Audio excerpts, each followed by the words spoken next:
Good evening, everyone. Welcome to Beef O'Brady in Newburgh for IceMen Live. First show in 2 weeks. I know, you were back from Alaska. Last time we had to miss because of the Alaska trip. But well, it sounds like everyone's back. No one's luggage was lost, was it? I heard it was all piled up, waiting for you guys when you were getting back. On the way back, they got it right. I think they made up for it on the way out there by stacking up our bags for us when we landed in St. Louis. Because on the way out there, Mooner lost his personal belongings, but that arrived to us, I think, on Thanksgiving. So we were good to go from there. But on the way back, I think the luggage caught the early flight to St. Louis, and we were on the second flight, and the luggage was waiting for us all stacked up. So they made up for it. Kudos to Delta for that one. Thanks for coming tonight, and thanks to those listening online, EvansvilleIcemen.com, for this edition of IceMen Live. Let's see if we can remember how to do this. It's been a couple weeks, like I said. We've got a lot to talk about. We want to cover that Alaska trip a little bit since we haven't had a chance to talk about it. We have Coach Sims and we have Michael Trebish. And I guess since Chris Rummel's not here, I can't talk about any moose. You know, he was sort of mad that I was going to ask him a moose question or a dumb moose question. So you're going to take a shot at Rumble already? Well, it's just you're saying Alaska and we're talking about moose.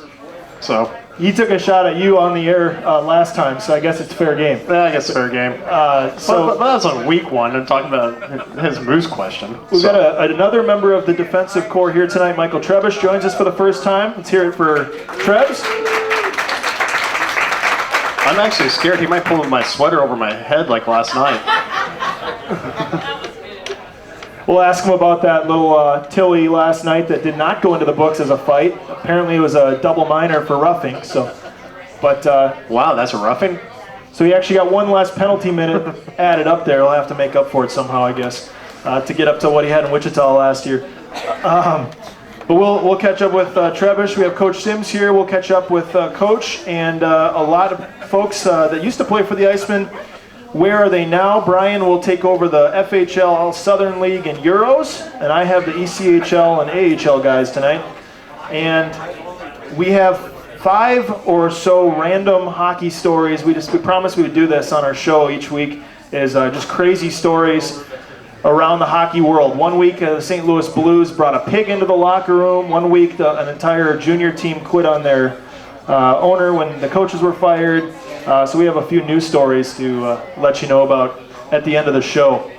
Let's get right into it, Brian. Let's talk about the week that was for Evansville, Binghamton, and Ottawa to start off the show. The Icemen came into the week winning 3 of their last 4 after taking 2 of 3 up in Alaska. The team had a 14-hour travel day Monday into Tuesday, arrived in Evansville Tuesday afternoon for Wednesday's game against Missouri.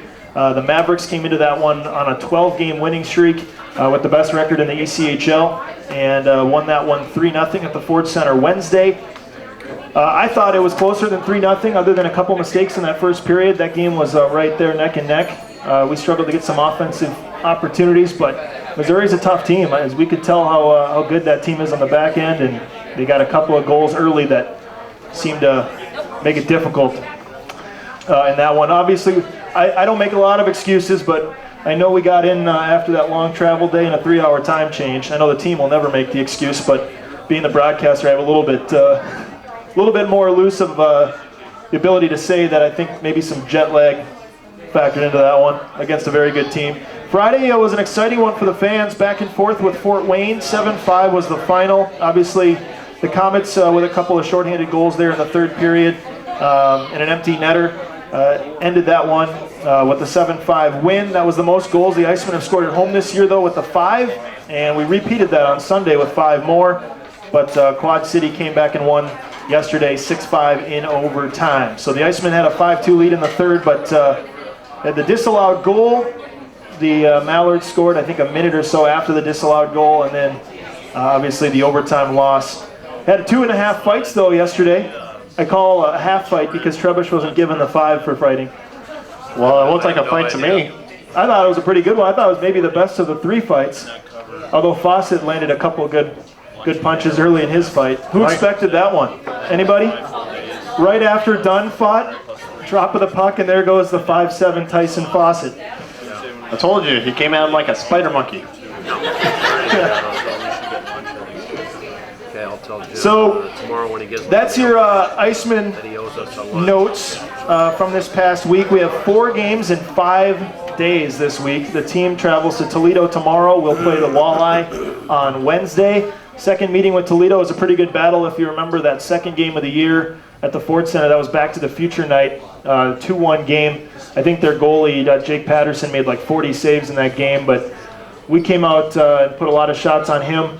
We had 19 shots in 1 period in that game, so that'll be a fun rematch with the Walleye on Wednesday. Well, also, if you look at the elite prospects today, Jeff Lerg, the normal starting goalie for Toledo, has been loaned to the San Diego Gulls in the American Hockey League. So there's a good chance, if I had to guess, that we'd face Patterson again, who I think is a rookie this year. He and Lerg kind of were splitting time a little bit when Lerg was there. But then Friday and Saturday, it's a home and home with Cincinnati. That was another good one when we were in Cincinnati. It was 0-0 going into the third. The Cyclones got 2 transition goals early in the third period, ended up winning that one 2-1. Dalton Levier scored our goal late on a power play, and so we'll get the Cyclones twice this week. Friday at home. What's the promotion again tonight, or Friday night, Brian? Friday night is Hoosier Lottery Bingo Night. So come on out. First 1,500 fans will get a bingo card, and we're going to play hockey bingo. So you can actually check your card off of what things are going off during the game. You can check your card at the promo table that evening.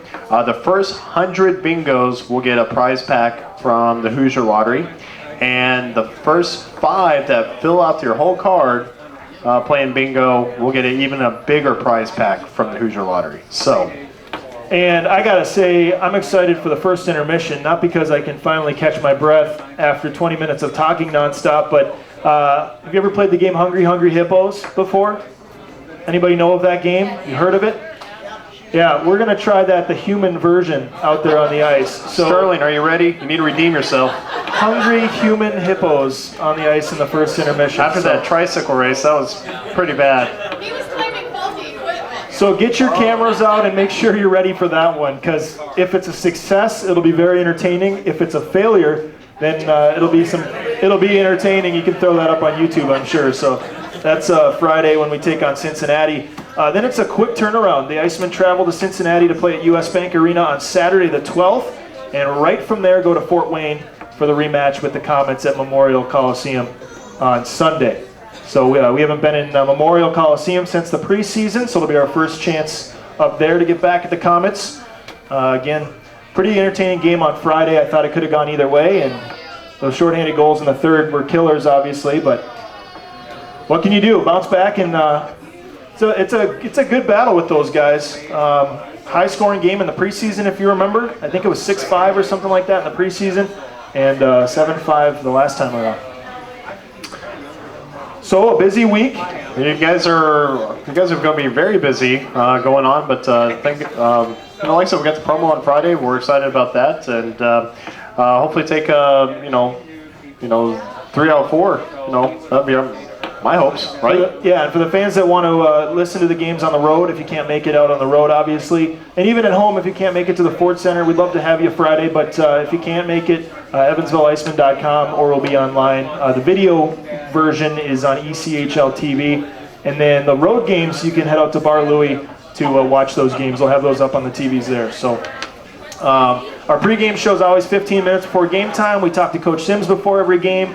Get a little preview of the opponent and the starters and all that good stuff, and the injury report from our trainer, Sean Burbrick. He makes his appearance on the broadcast, a man of few words.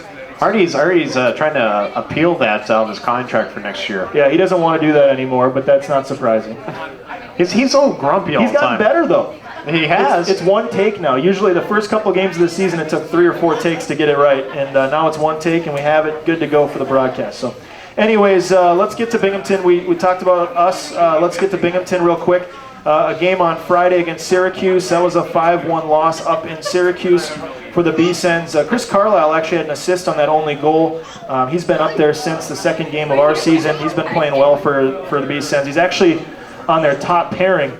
At least the way they list it when they announce the lines. Carlisle's been on their top pairing the last few games. And then couple roster moves. Binghamton called up Ryan Penny from us earlier in the week, and Ryan had 10 points with the IceMen this season. Had a few goals and 7 assists, and we'll ask Coach Sims about Penny and obviously going up to Binghamton earlier this week. And then on Saturday, the B-Sens got the win to snap a pretty lengthy losing streak. They were able to beat St. John's, which is a good squad, in Binghamton 4-1, and Matt O'Connor got his first career professional win. So it's good to see O'Connor get that win out of the way. Well, you can definitely tell that they're trying to develop Connor because Grinham's only had one game so far up there in Binghamton. Yeah, he had one game, I think, when we were in Alaska, I want to say, and it didn't go so well for the whole team. I think that was a 6-5 loss, and Grenham started that one. But O'Connor started the last couple, and he got the win, making 27 saves. And then Binghamton now travels to Springfield on Friday when we are at home against Cincinnati. And then Saturday, Binghamton will be in Hershey. So that's their schedule. Right now they're 6-13-2 on the season, 4-6 at home, 2-7 on the road, with an overtime loss in both. So hopefully Binghamton can get back on track. They also called up, the same time they called up Ryan Penny, they called up Kyle Flanagan from Adirondack of the ECHL to join Binghamton as well. So he was loaned to the Senators. At the same time they recalled Penny. And I know Flanagan, he played for, I think I saw someone wear a Quad City jersey that Flanagan played for Quad City maybe last year, so. It might have been 2 years ago. I think he was in the Swedish league last year. Okay, but so, you're right. So about 2 years ago he was playing for Quad City. I saw the Flanagan jersey on some Quad City Mallard fans this past week. And Ottawa sent Colin Greening back to Binghamton as well. So quite a few moves involving Binghamton. Chris Drieger, from the sounds of it, is still in Ottawa, although when Andrew Hammond is healthy, I'm assuming Drieger will go back to Binghamton, and then they can make a choice whether to keep 3 goalies or send us one. So. Well, what I've been seeing on the preview for the Rangers game the other night, they said that they'll do Hammond's about 2 weeks away. So that's what I read on the pre-game for the New York Rangers. And we'll use that as our transition into Ottawa. Drieger hasn't yet played since being called up to Ottawa, but he's backed up Craig Anderson each night. Hopefully he'll get a chance. But Ottawa's been playing well enough where if it's not broke, why fix it? Isn't that the old saying? Yep, that's the saying. Anderson's been playing well. Ottawa's been winning. They're 14-8-5 this year. Finally, they're winning at home. I know they were struggling at home out of the gate, and they are 7-4 now at home. And last week had a 4-2 loss, though, at home, but then they turned things around Thursday. They lost to the Flyers. Tuesday, 4-2, beat Chicago in overtime. That was a great win for the Senators on Thursday against the Blackhawks, and then beat the Islanders in overtime 3-2 on Saturday. And then Sunday, lost to the Rangers 4-1 in Madison Square Garden. So a busy week last week for Ottawa. This week, 3 road games against some tough teams. They're in Florida, in Tampa Bay, and in Montreal. Tuesday, Thursday, Saturday this week. I think I'd like to go on the road trip for those first 2. Yeah, I wouldn't mind, now that it's getting cold, to get down there to see Florida and Tampa Bay. Two decent teams. You can't overlook either of those 2 teams. And then, of course, Montreal is leading the division on Saturday. I tell you what, you really came in at a bad time this year. I did? Yeah, because you got stuck going to Alaska. Normally we go to Naples, Florida, and Orlando for our away hockey trips. You really got the short end of the stick this season. Yeah, but you can't beat those the view of those mountains up in Alaska. Did anybody see those pictures that weren't up there? It's pretty incredible views up there, and the weather was pretty mild. The week before we got there, it was below 0, and they got about a foot of snow. And when we got there was no snow, except on the mountains, obviously, and it was about 30 to 40 degrees the whole time. So we loved that. I'd rather take 8 degrees on a golf course. Okay, well, if you go that route, yeah, I think we all would. All right, Brian, where are they now? I'll let you take over. All right, where are they now? Let's go into talk about some of the European players. We got a couple guys that are playing in the German 2 League. Former IceMen player Luke Oakley. He's actually leading former IceMen players in the German 2 League. He has 14 goals and 11 assists for 25 points. Wade McLeod, who played for us, he actually was the first one who ever got a hat trick at the Ford Center. He's now with 24 points. And former IceMen player last season, Braden Pym, has 21 points. Those are the top 3 former IceMen that are playing the German 2 League. Stefan Del Rovere, he's playing the Italian League. He has 10 points right now, but 40 penalty minutes. You know how Del Rovere, he likes to, tough it up a little bit. Talking a little bit about the Federal Hockey League, Andrew Harrison, he was signed here last year for a little bit. He was also here during training camp.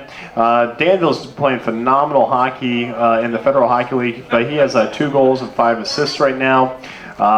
Former IceMen player Nick Schneider. He was playing in Huntsville right now. He has 15 games. He was also in training camp. 15 games, 6 assists for this season.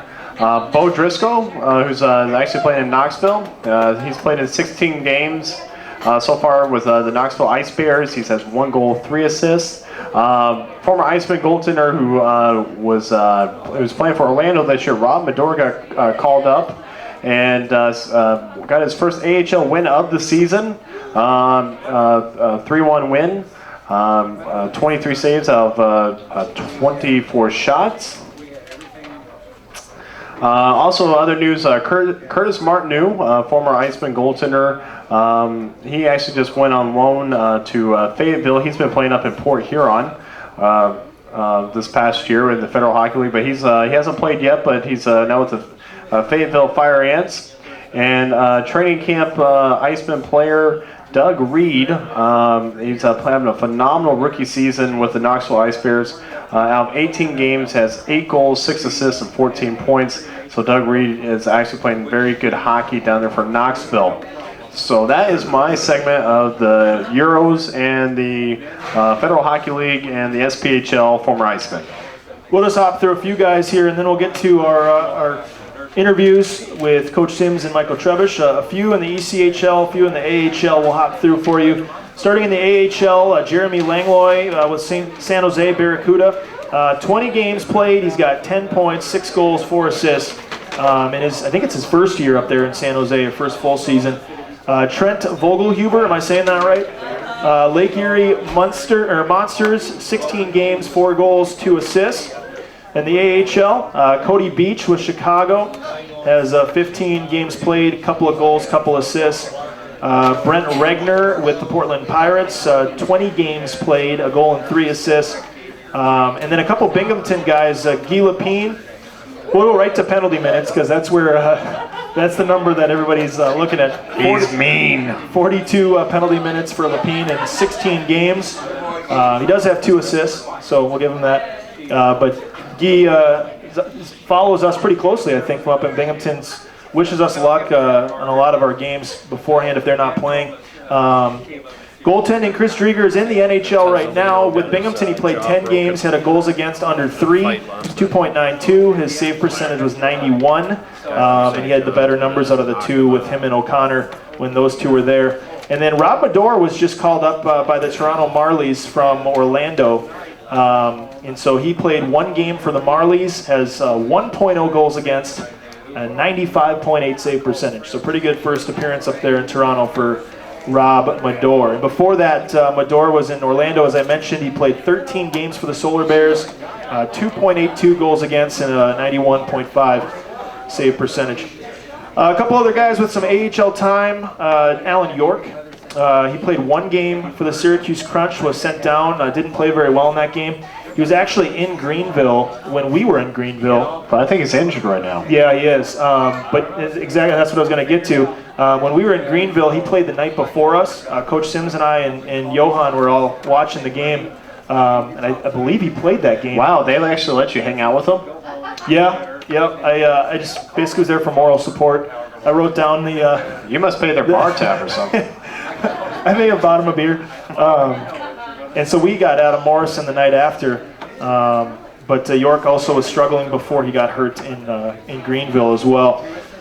In the ECHL, Brandon Kahn played 2 games for South Carolina. Hasn't seen the lineup since then, though. Like I said on the air after we faced them, they had a couple goalies that they're really high on. Vitek Vanacek won goalie of the month in the league. last month. He's their 19-year-old that the Capitals drafted in the second round. And then they had another goalie who was with the Nashville Predators that went over to the KHL and returned. And he's their backup, but he's pretty good too. And he was injured when we were there, and that's why Com got the start. So some Mitch Korn guys. If a lot of people don't know Mitch Korn, he's a phenomenal goalie coach. He's actually with the Washington Capitals right now. He was with the Nashville Predators. But I tell you what, he's sort of a genius when it comes to goaltending coaches. A trio of former Icemen are in Wichita. The Thunder are struggling right now out there in the West. Donnie Harris has 2 goals and 2 assists in 18 games. Brandon Martell has 4 goals, 1 assist in 20 games. And Peter Sakaris, 4 goals, 8 assists in 17 games. So, am I missing anybody in Wichita? Then they had like Daniel Johnson. They traded him in Alaska. That was my next point. Idaho started the year with Daniel Johnston, who of course was here last year. Traded him to Wichita. He was there for 3 games, and then Wichita traded him to Alaska right after we left. So, from my understanding, he's up in Alaska now. He's played 3 games this past week. So he's making the rounds. Thomas Frazee in Atlanta's having a nice season, 5 goals, 10 assists, most of them on the power play. That's in 20 games for the Gladiators. Dylan Clark, 5 goals, 8 assists for Indy, but Indy's riding an 8-game losing streak right now. I don't know if anybody saw that. Oh, so sorry. Bummer, I know. So it could be worse. Maybe Hillman needs more hair gel. They have they're struggling. They've lost 8 in a row. Right now, the Fuel, and we see them twice next week, so hopefully their struggles continue. Well, good. We'll catch them at a good time. I like the rivalry. It's new. I know last year was the first year Indy was in the league, but that's a fun little rivalry after the first couple times we faced them this year. I think we've probably played them 11 times, so it should be a great rivalry. And I think there's a few we'll skip over, but Andre Bouvet-Morissette in Idaho, 23 games, 2 goals, 6 assists. He had a really good first week. Yeah, he started off hot, and it seems like he slowed down a little bit. He led the league in assists, and then I don't think he's had one since the first week. But 6 assists or 5 assists the first week. I think he's had 1 since then. But that's the Where Are They Now, your former Icemen in the ECHL, AHL, and otherwise.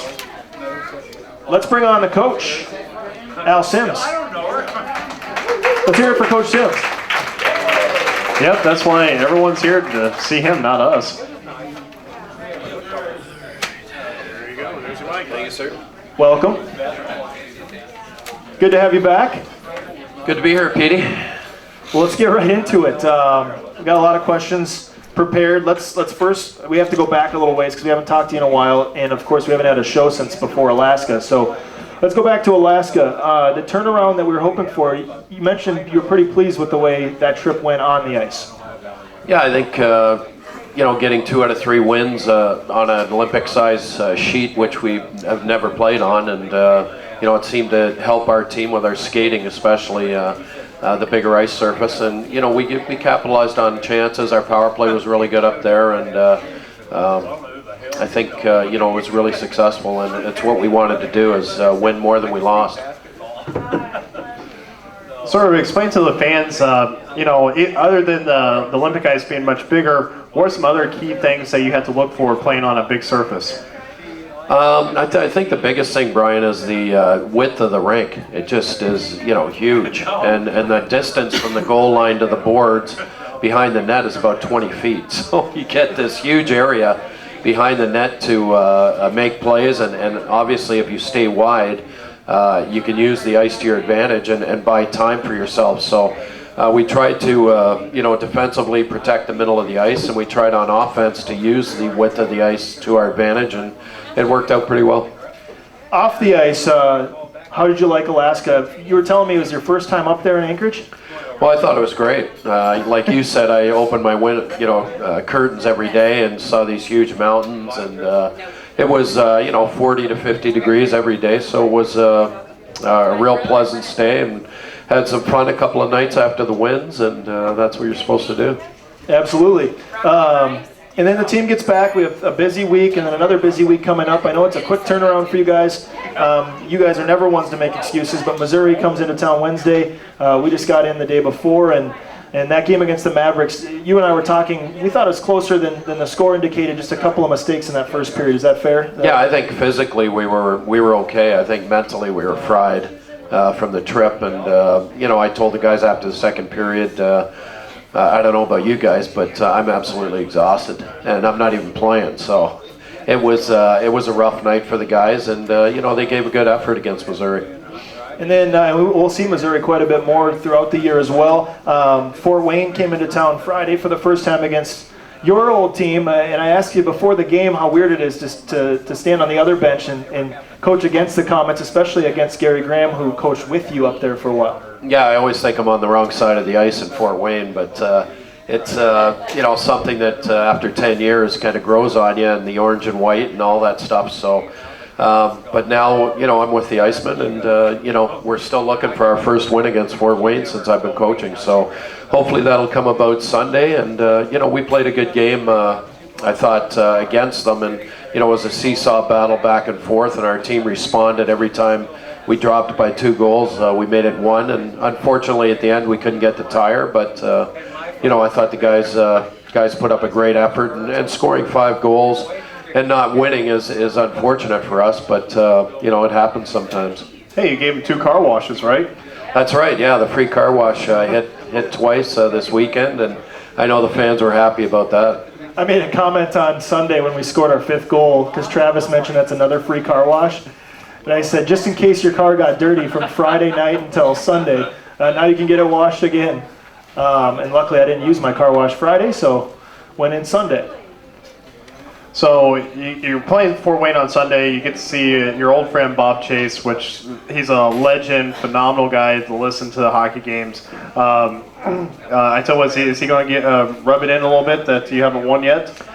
Yeah, he'll probably bring it up, but Bob's a great guy, and to be still doing the games at his age, 87 I believe, is just incredible. That and he keeps up with the play, and to have the same voice calling the game in Fort Wayne for over 50 years is just incredible. So, I always wish Bob all the best when I see him, and ask him about Murph, his wife, and his kids. And I know just about everybody in his family and feel like I'm part of his family. So it's we have a great relationship. Talk about pressure. When we're at Fort Wayne Sunday, I'm going to be standing 5 feet in front of Bob Chase, right beneath his booth, broadcasting the game. That'll be a little nerve-wracking. A rookie in pro hockey with a guy who's been doing it for 50 years or whatever it's been. Yeah, it's true. A lot of guys have learned their trade from Bob Chase, including one of the best ever on CBS, I believe, or NBC. And, he drops by and sees Bob every now and then, and loves to kibitz with me and the guys, and we're all there, and he's a great guy. That Fort Wayne game, Cody Reichert, of course, got hurt. Scary moment for everybody in the stands. We won't talk much about it other than from your vantage point. We wanted to clear it up so everybody knows. You and I agree that it was pretty incidental, the contact on Cody. It's just unfortunate all around the way that happened. Yeah, I think, watching it on replay and on video a few times that, the kid got banged by one of our defensemen, got off balance, got hit by the defenseman on the other side, and fell onto Cody.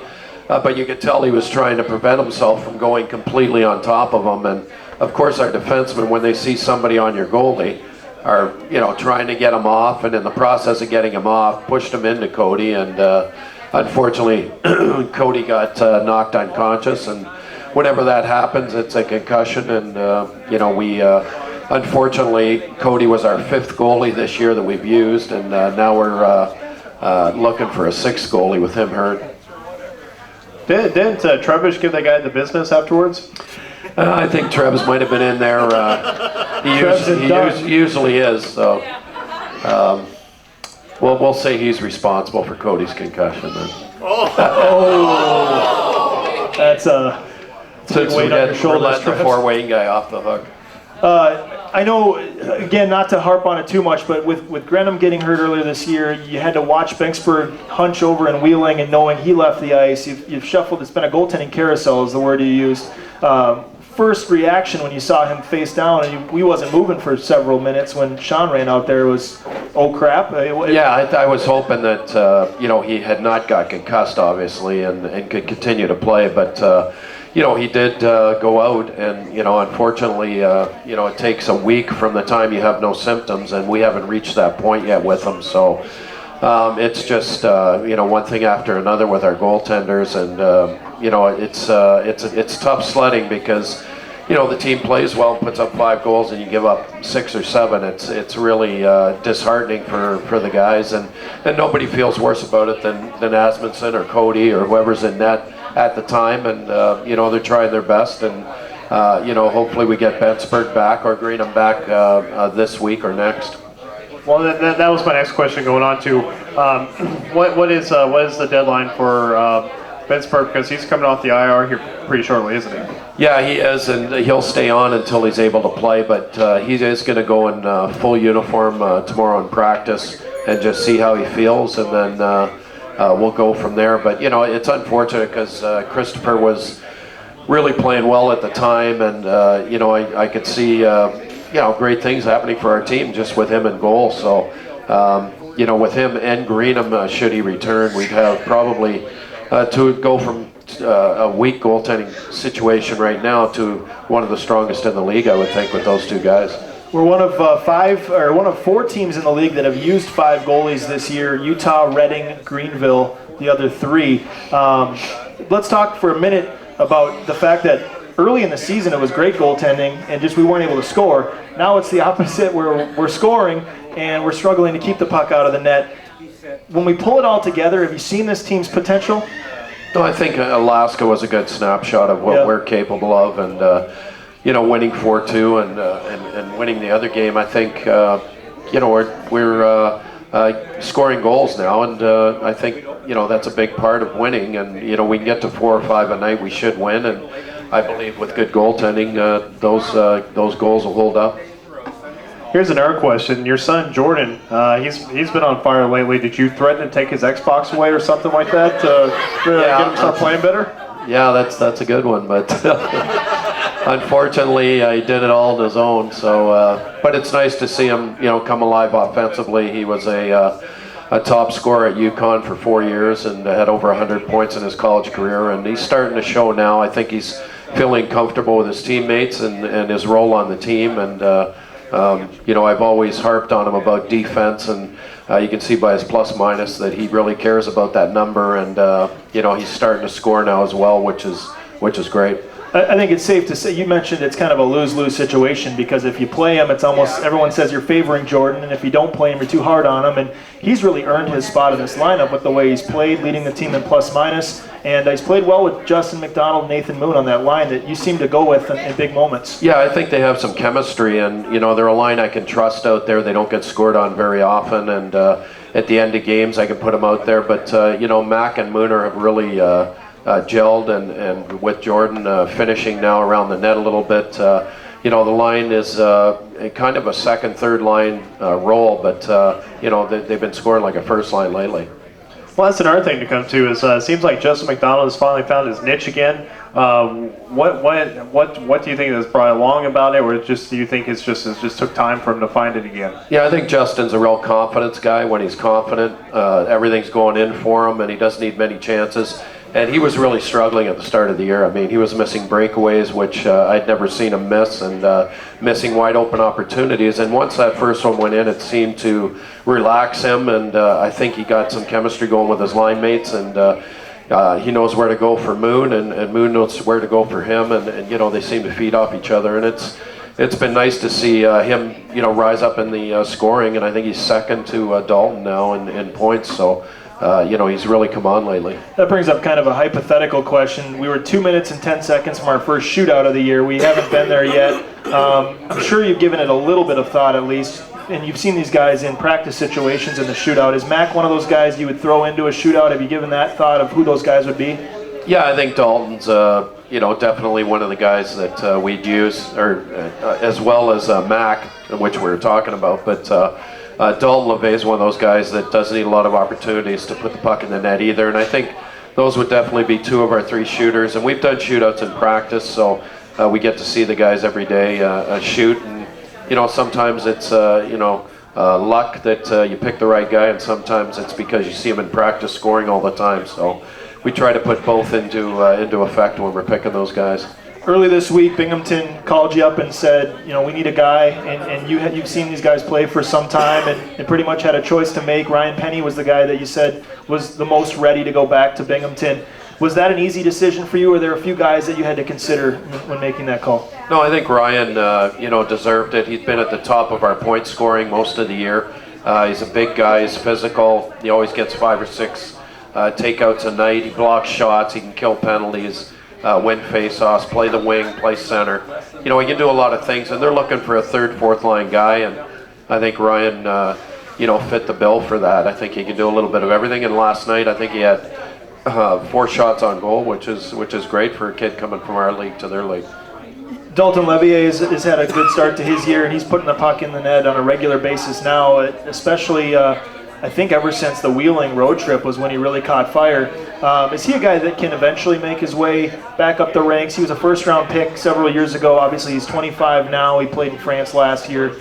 Is he a guy that you could see moving his way up at some point?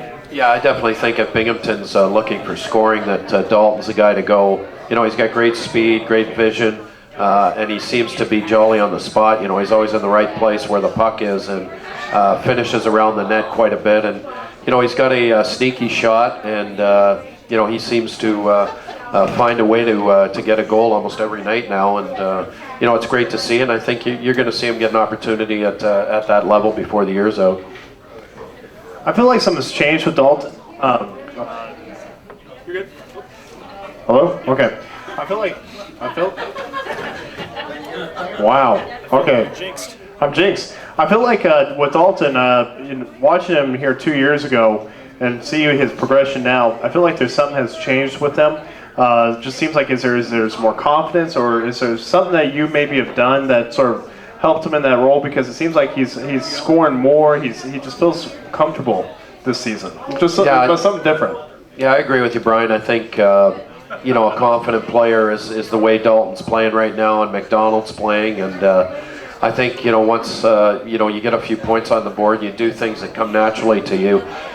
We've allowed Dalton the freedom to play his game, and I think with Weidman on one side and Fawcett on the other, it makes for a very fast line, and all 3 guys are skilled and can make plays, and I think he's just got some chemistry going with them, and some real confidence in himself. So I think those are the big things that have kind of catapulted him this year. A guy I thought had a really nice game yesterday, and again, I'm no coach, I'm no expert necessarily, but from my view, I thought Troy Rutkowski played his best game of the year, or one of them. What makes Troy what brings him to his best that he can be? Is it his offensive ability? Is it just playing smart? What was it last night that really clicked? Yeah, I think Rudder, when he uses his size and his skating ability, he's really a dangerous defenseman offensively, and defensively, when he plays physical, he can really command the corners and the front of the net area. So I think Rudder's played better this year than he ever played last year, and he's really coming on. I think his confidence, like we talked about with some of the other guys, he's a kid who doesn't say a whole lot and is kind of shy, and to see him get a couple of helpers last night, or I think 3 assists last night, was tremendous for him and for his confidence. Are we good? Okay. Also, another person to talk about, Pavel has not been in the lineup since Alaska. When is a possibility that he might be making a return, and are you excited about possibly a Pavel coming back? Yeah, I think Benjamin is battling this groin injury, and he had some soreness after that first game again, and we kept him out as a precaution. We didn't want him to pull his groin and be out for even longer than 3 weeks. So we gave him some time, and he's had another week now. And I think he's going to be ready probably this coming weekend or after this coming weekend. But I think him and Bensberg you'll see coming back probably around the same time. But Benjamin's one of those kids that is big. He's feisty, and he's going to add some physicality to the back end, and he's a good puck handler as well. Also, let fans know he's a phenomenal tennis player. I saw him in our commercial. He can actually play some tennis. Actually, well, that's great. If we get into a tennis tournament, he's our ace. He's your ace. Tyson Fawcett, you signed in the offseason from Brampton. He was an all-star last year, but clearly something didn't click with the coaching staff in Brampton, and they didn't re-sign him. You did. What were your expectations coming into the year, and how has he lived up to those? Because it seems like he's a kid who never quits and is feisty. Yeah, well, Johan and I know Foss really well from Barrie, and we were just north in Brampton coaching there, and we used to go watch Barrie Colts games all the time, and we saw Foss play. He played the point in the power play for them. He killed penalties, did everything, and Dale Hunter was really impressed with him, and told us about him this summer and said you should sign Foss. He can do everything, and he's tough. He'll fight. He's got grit. He can kill penalties, score goals. He can do it all, and he certainly has lived up to everything Dale told us about him. And we were in camp. He obviously came in tremendous shape, and was flying from day one. And you see him last night. The feistiness and the desire he has to win, and you just got to love the guy. Another guy who's stepped up and stayed in the lineup since you put Michael Trebish in, our guest here in a second, can do a lot more than just fight and hit. Maybe he doesn't show up on the score sheet, but I kind of compare him to a left-handed version of John Carlson in a way. Just plays a strong defensive game. How much have you been impressed with his play, allowing you to keep him in the lineup each and every game? Well, I think Trebs, at the start of the year was in and out a little bit, and got in and has stayed in with his play, and he's been a positive influence on the bench, and he's a great guy in the dressing room with his teammates, and and he helps the coaches out as well at times. So.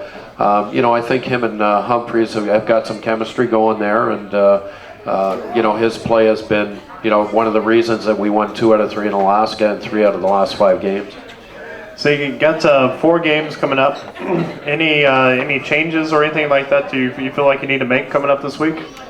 Well, there could be a few changes. If Lucan's ready to play, he's going to practice tomorrow, and we'll see how his neck is and clavicle area, and Favell will skate, Bensberg will skate, and we do have a new player coming in tonight. He's flying in from Pensacola, and he's named Matt Zanzola, and he will be a goaltender who will be replacing our emergency backup, who was with us last night. So he'll be in from the coach first. He'll be in for practice tomorrow, and we'll see how he does, and hopefully he can help us out in the goaltending area. So he'll be the 7th player to wear an IceMen uniform in goal this year. Whether or not he plays is another story. That's up to you. But right. That's breaking news right here on IceMen Live, Coach Sims. So the other thing I was going to ask you is, what's something you can take out of the first third of the season? We're about a third of the way in. What's one thing you've learned about your team that you can take away from the first part of the year? Well, the biggest thing I think is character and resiliency, and these guys have battled hard, like you said, from not scoring any goals to starting to score goals at a pretty good clip, and I think we're a goaltender away from winning more games than we lose, and that's what we want to do. And you got to realize we're still 7 points out of the playoff spot. It's not like we're 15 or 20 points behind like we were last year when I came in, and I think once this team gets together and Bensberg maybe gets back, or Greenham, we're going to start winning 3 out of 4 and 4 out of 5, and hopefully get that playoff run going. Let's open it up to 2 or 3 questions for Coach Sims, and then we'll get to Michael Trebish, since we're getting shorter on time than I expected tonight already. A couple questions for Coach Sims at all? Anywhere? Yeah. Steve. So we had some extended 4-on-4 time last night. That's right. How much of that do you guys practice, or how about line changes when it's that long? The question was extended 4-on-4 last night, Coach, with double minor, coincidental double minors. How much do you guys practice that? We scrimmage 4-on-4 every now and then, but obviously we, on my scorecard I have 4-on-4s written down and 3-on-3s written down, so I know who I want to pair with who, and which guys might be able to get us a goal in that situation. So it's something we do practice and something we're prepared for. Last call. Yes. There were think all our disallowed goals will come back to help us? question was, do you think our disallowed goals will ever come back to help us? Yeah, I think, everything evens out in the wash, and, we're going to get some breaks around the goal, I'm sure, that will make up for that one. But, I think, talking to Mac, his stick was up here. He says when he knocked it in, it was down. But like Petey said, too, he saw it, and it looked like, it was in with a high stick, especially from the referee's view. And only having one referee and no video review, it's very difficult for him to get it right every time. And, that's one, hopefully he'll come back to us. Here's another thing is, I know you guys talk to, have all the coaches, and they all get together during the off season, and they have sort of like a rules committee. With most of our arenas having replay ability, why is it the ECHL has not gone to doing a review? Because most arenas can do it now. Yeah, I agree. I think with the arenas that have the video and have the capability to show goals back to the officials, I think they should gather at the penalty box and look up at the video screen and replay it 4 or 5 times, maybe slow it down, and then they can change their call or make the same call. But I think why not take advantage of the rinks that have that video capability, and if it gets 1 or 2 calls right a year, it's worth it. And on that note, too, during the game, I think I even got a little salty. Woe is us! Here we go again. They disallowed a goal. And going back and looking at it last night, that's when Coach Sims and I just talked. It looked like it was so close, but Mac's stick was way up here, and then he chopped down at it. And whether or not he hit it higher or underneath the crossbar, I guess we'll never know. But from the official's vantage point, you can see where the call was made. Whereas in Alaska, I think we had a little bit bigger argument when Jordan's goal looked like it bounced behind the goal line. That one we'll never know either, but that was a goal I think was probably closer to being a good goal, where this one with McDonald, now that I look at it again, I kind of changed my tune on that one a little bit.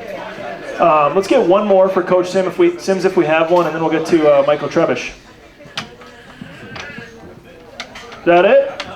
Oh, one more, Steve. Yeah, so is this the first time you've had the same referee 5 times?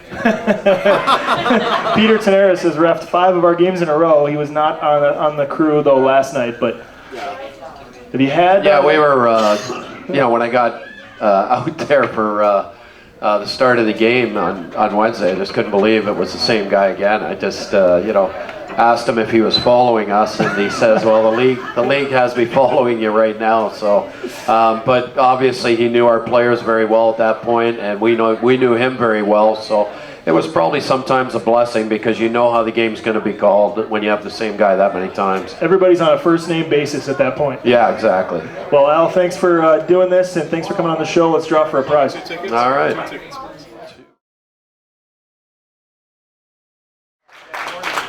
Let's get him up here. I hope he's prepared now. I'm ready scared. to go. He knows how it works. First appearance ever on IceMen Live, Michael Trebish.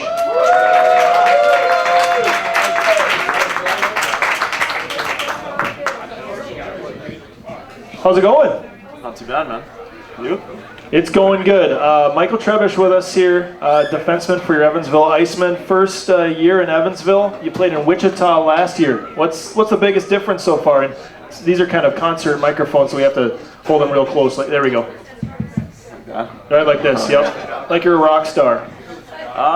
Actually, not too much. There's kind of similar cities, pretty spread out, and rinks are about the same. Very nice facilities we have. So it was actually a pretty easy transition for me. Talking about your hockey background, you played at Ferris State. You got to go to the Frozen Four. How was that? That had to be a great time in your hockey career, getting to the Frozen Four. Yeah, especially in my last year of university. It's you spend 4 years with the same guys you go into school with, and it was a pretty cool experience to go all that way. Made it all the way to the championship game. Ended up losing to Boston College, where there was guys going straight to the NHL after that. So, it was a tough loss, but really enjoyable. So you and Cody Riker don't like Boston schools very much, being that Cody played in the championship game against Boston University too. Yeah, I think he might be even a little more, upset about that. But that's the nature of the game, and that's the way it goes. You're known for your physical game. Is that how you've always played coming up through the ranks, or at what point did you realize that was your way of getting further in your career? Probably when me and my older brother were playing hockey in the basement when I was growing up. He was usually the one that took the liberties on me, so now I got to take the liberties on other people. So that makes you were the younger brother, right? Were you the younger brother? Yeah, I was the younger brother. For some reason, my brother was the same way. We picked on him, and he turned out to be the big enforcer defenseman and just beat the crap out of us when he got older. The first time you and I met, we didn't really know each other, and you came over from Wichita, and I joked with you, and I said, you're the fighter we brought in from Wichita, just because I looked at your penalty minutes line, and it was leading the team, I think, and you said, Petey, I'm not a fighter. Maybe true. Where did all those penalty minutes come from, though, if you weren't fighting? It was, there was a few fights last year, but there was a couple tens mixed in there too, I believe, near the end of the season. Did you take the skate off and try to stab someone? No, nothing that drastic. But I think Happy Gilmore's the only one that's tried that. So let's talk about your fight yesterday. That wasn't actually a fight. It was a double minor for roughing, but both of you guys dropped the gloves and got a couple of good ones in there, I think. What all started that? PG rated, please. We're on the radio here. Just to play at our net, the guy was going hard in the net, and I ended up coming up, and he caught me a little high with his stick, so you don't really do that on a Sunday afternoon game. So, it was time to go. So the same guy that checked you up high there, and you guys went at it a little bit, Tyson Fawcett decided to go after, and this guy is 5 inches taller than Tyson Fawcett. And you guys, I don't know, were you on the ice or were you on the bench, but how impressed were you with Fawcett's ability to stand up to Gibson? Actually, I had all the confidence in Foss because last year when we were in Brampton, Eric Lizon on our team, I think you know of him. He's about 6'5", 225 pounds, and all of a sudden I'm skating up the ice and Foss is calling on Lizon last year. So they ended up going, and after I saw that, I was like, okay, well, Foss will be fine with anyone. Scared of no one. He was fired up when he was going back to the locker room after that fight too. You personally this year, there were a lot of defensemen in training camp. I think there were 10 of you at one point, 9 or 10, and you missed the first 4 games. And you were placed into the lineup in the 5th game and haven't left the lineup since. How tough was it, first of all, to have to sit out the first 4? And then once you got your chance, how have you been? How have you felt about your own game in order to stay in the lineup? I think coming in at the start of the year, it's a feeling out process to see what the mentality is, what the culture's like when you come to a new team. And especially when you come to an affiliated team. Wichita we were independent last year, so we kind of knew, who was going to be there and stuff like that. So it was a little bit of a feeling out process, a little frustrating at times, but everyone's working hard for a spot, and you got to put your best foot forward every day. And I just waited for my chance and ran from it from there. And it's been going good so far. Us as a team hasn't played the way we'd like to, I guess, or get as many wins as we want to. But since I've been in, it's been going pretty good. I tell you what, we have Sterling here who represents Computers Plus, and I think you've been like the Computers Plus glass breaker almost every night. How privileged do you feel like that? You're the one who's just slamming everyone up against the glass and making people pay. How does that feel? It feels pretty good. I got family and friends that watch back home, and they always see it. I always look at my phone after the game, and they're like, "Oh, you got the glass breaker again." But maybe like to see a pane of glass pop out maybe this year or something. But we'll see. You're the only guy on this team from Yorkton, from Saskatchewan at all. From Yorkton, you mentioned back home with your family back home. What do you miss most about Saskatchewan? I'd say maybe this is hard to say, but the winters weren't too bad, I guess. But they're actually pretty mild these days as well. But just a lot of friends and family back home that I grew up with. A lot of guys I grew up playing hockey with some guys are in the NHL now, some guys in the American League, some guys have, family and kids now. So it's good to stay in touch with them and, see how they're doing. There's a player on Alaska that was from Yorkton as well. Did you guys know each other, Davis Van Dane? We played against him when we were up there. Yeah, me and Davis know each other. He's, I think, at least 1 year younger than me, 2 years younger. But we skated a few times in the summer, and we know the same people. And you took the college route and went to Ferris State. He went the junior route and went to Spokane, where Alex Kermitis, our equipment manager, actually worked at the same time. So he knows Davis. What was your decision in going to Ferris State? Were there other options for you, or how did you land on that? Yeah, when I was 15 years old, I was drafted by the Moose Jaw Warriors in the Western Hockey League, and when I turned 16, I went to training camp and had to make a decision of whether I wanted to go the major junior route or try for an NCAA scholarship in the U.S. So it's a tough decision to make when you're that young, but I thought schooling was a big part of my future, and it worked out by going down to Michigan. Well, since you did play 4 years there, did you get a degree, and what was your major, and what is sort of your future after hockey? What are some of the things you want to do after hockey? I did get a degree. I took some rather blow-off classes, I'd say, but Underwater basket weaving? Yeah, a nice movies class once every week, but no, I ended up with a degree in accounting. It'll take some tough classes to get an accounting degree. A few. The teachers helped us along. There was about 4 of us in the degree program on our team. So much more difficult than a broadcasting degree. That wasn't very hard. So, are you going to be doing the boys? There you go again, Brian. So, are you going to be doing the boys' taxes this year for them? I mean, you probably make a little extra few bucks on the side by doing them. I could. I don't know if the IRS will like it because I'm not certified, but if they need, I know a guy. Another benefit at Ferris State is you met your girlfriend you've been dating for a long time now, right? Yeah, I think I don't know if I think it's 6 years for sure. You better know No, this. it's 6 years. Hopefully she's not listening. I think she is.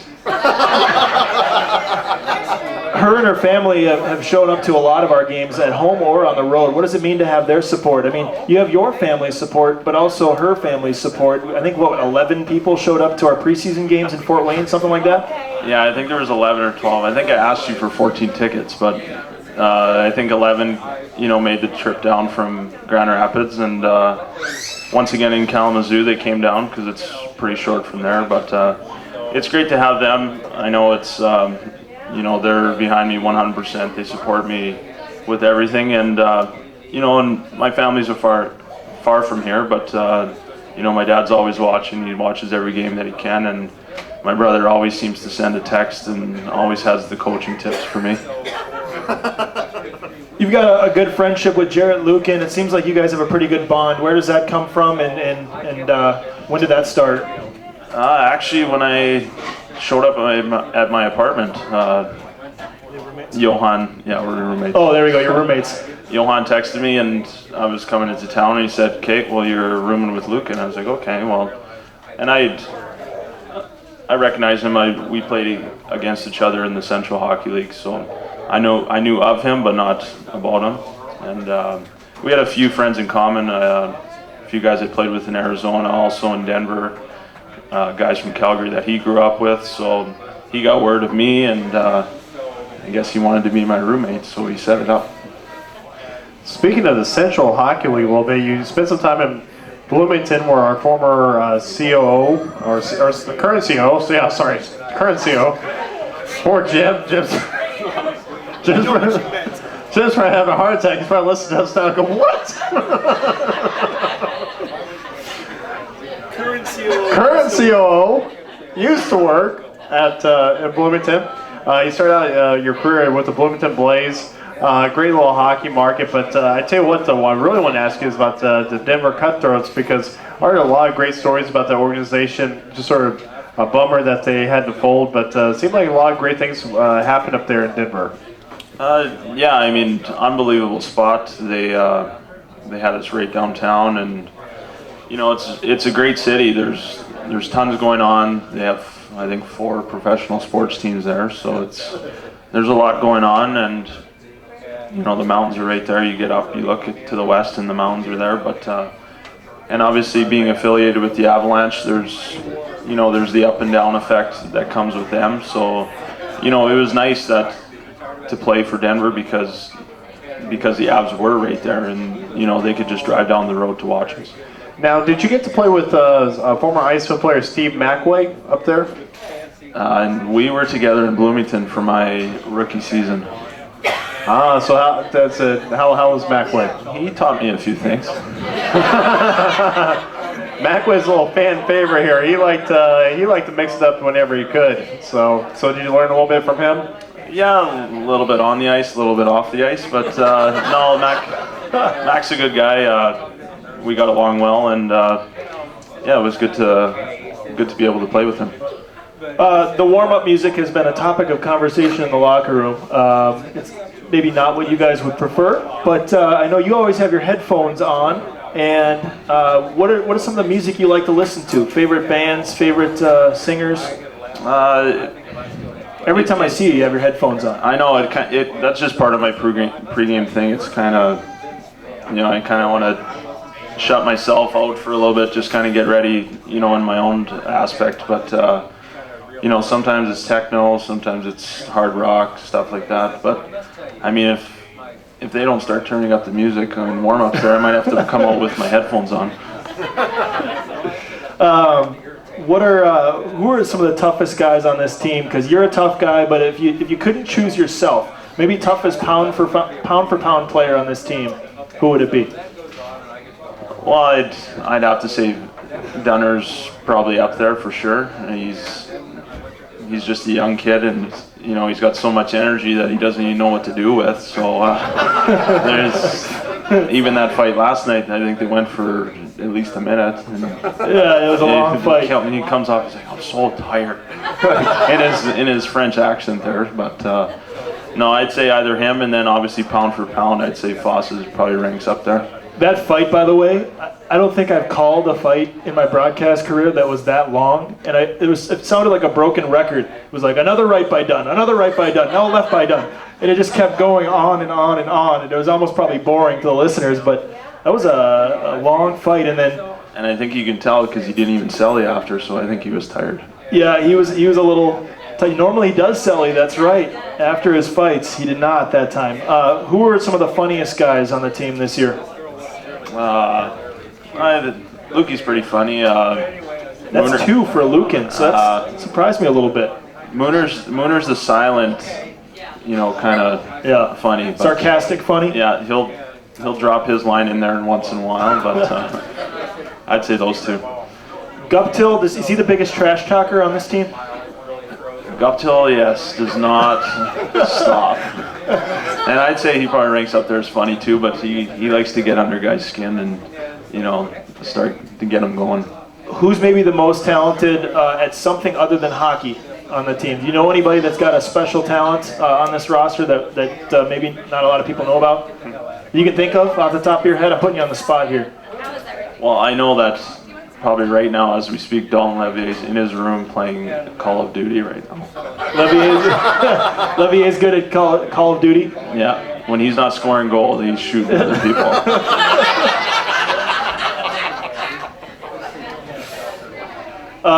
Any questions for Michael Trebish? We can open it up to you guys out there. First appearance on IceMen Live. We can't make him feel too comfortable. Come on. All right, well, do you have one, Brian? So no. Holiday season's coming up. What are some things that you're excited about doing, planning for the holidays? Any special traditions that your family does?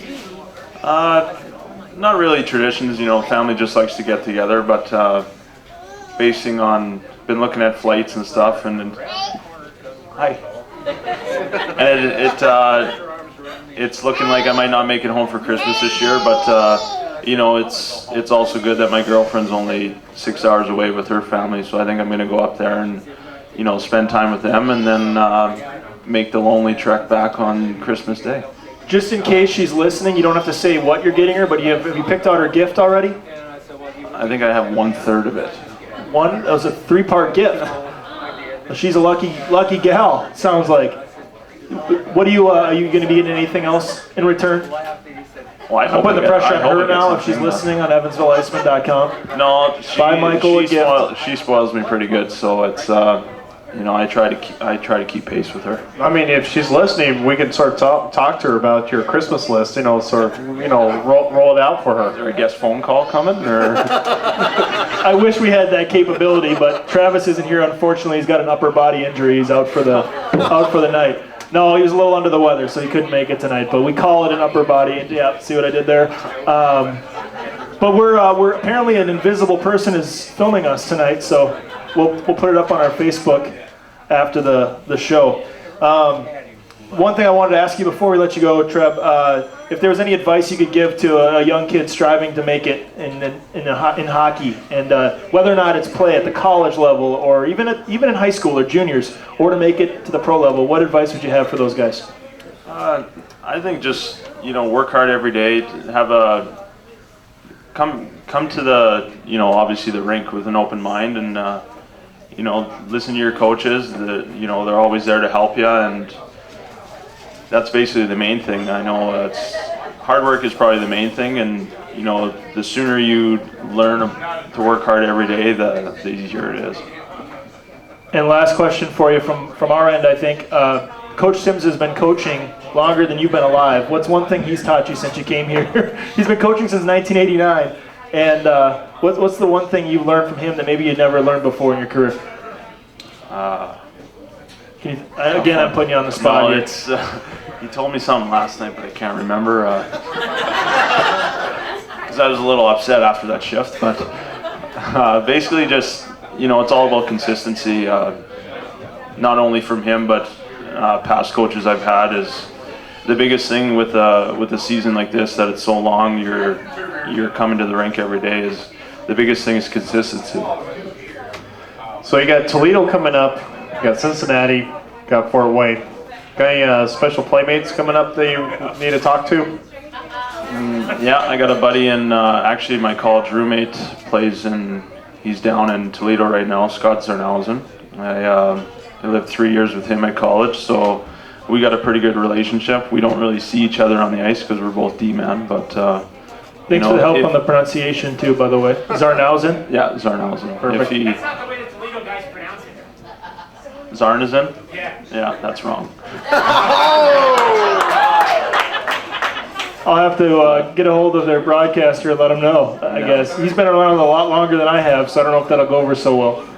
And then also in Cincinnati, I got my other college roommate that I lived with for another 3 years, Brett Weissopel.